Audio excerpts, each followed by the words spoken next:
کوئی نہیں سنتا تمہاری کسی بھی فریاد کو سوائے اس ذات کے جو دونوں جہانوں کا خالق و مالک ہے۔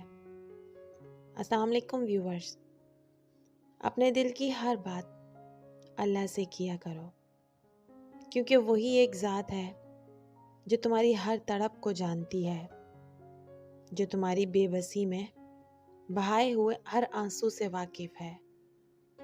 وہ نہیں بھولتا تمہاری ہر ایک تکلیف کو جس پر تم نے صبر کیا اور اس رب کو پکارا۔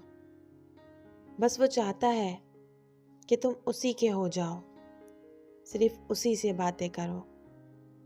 جب ہم اپنی تکلیف، اپنی مشکل کو لوگوں کو بتانا شروع کر دیتے ہیں تو وہ مشکل ہمیں اور تکلیف دیتی ہے، جس کی وجہ سے نہ ہمیں سکون ملتا ہے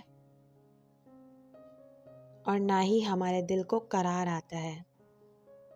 لیکن جب ہم اپنے رب کے سامنے سجدہ ریز ہو کر اسے پکارتے ہیں اور اپنی ہر بات، ہر پریشانی اس کو بتاتے ہیں تو وہ ہمیں نہ صرف سکون دیتا ہے بلکہ ہماری سب پریشانیوں کو آسانیوں میں بدل دیتا ہے۔ کبھی کبھی ہم چاہتے ہیں کہ ہماری دعا فوراً قبول ہو جائے اور جو ہم چاہتے ہیں وہ ہمیں فوراً مل جائے، پر ایسا نہیں ہوتا، کیونکہ اللہ پاک وقت سے پہلے اور نصیب سے زیادہ کسی کو کچھ بھی عطا نہیں کرتا۔ بے شک اللہ تمہارے دل کے بہت قریب ہے، وہ تمہاری ہر تکلیف سے واقف ہے۔ بس تم اس سے اپنے دل کی بات کر کے تو دیکھو، وہ تمہیں ضرور سکون نصیب کرے گا اور تمہیں سنبھال لے گا۔ نہیں ہے کوئی اس رب کے سوا جو تمہاری تکلیف کو سمجھ سکے اور تمہیں سنبھال سکے۔ میں نے دیکھا ہے اپنی ہر تکلیف اپنے رب کو بتا کر پھر مجھے جو سکون ملا وہ آج تک دنیا کے کسی انسان سے نہیں ملا۔ بے شک میرا رب بہت کریم ہے، وہ اپنے بندوں کو تکلیف میں، مشکل میں کبھی تنہا نہیں چھوڑتا۔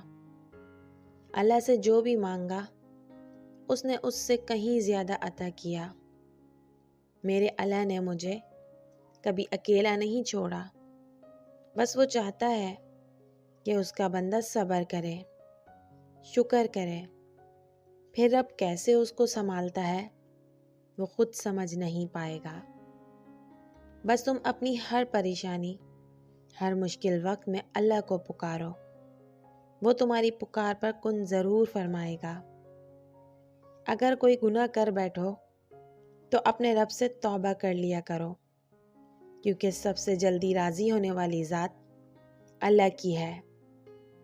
ہماری ندامت کا ایک آنسو ہی اسے ہمارا بہت قریبی دوست بنا دیتا ہے، تو پھر جس کا دوست اللہ ہو وہ کیسے اکیلا رہ سکتا ہے۔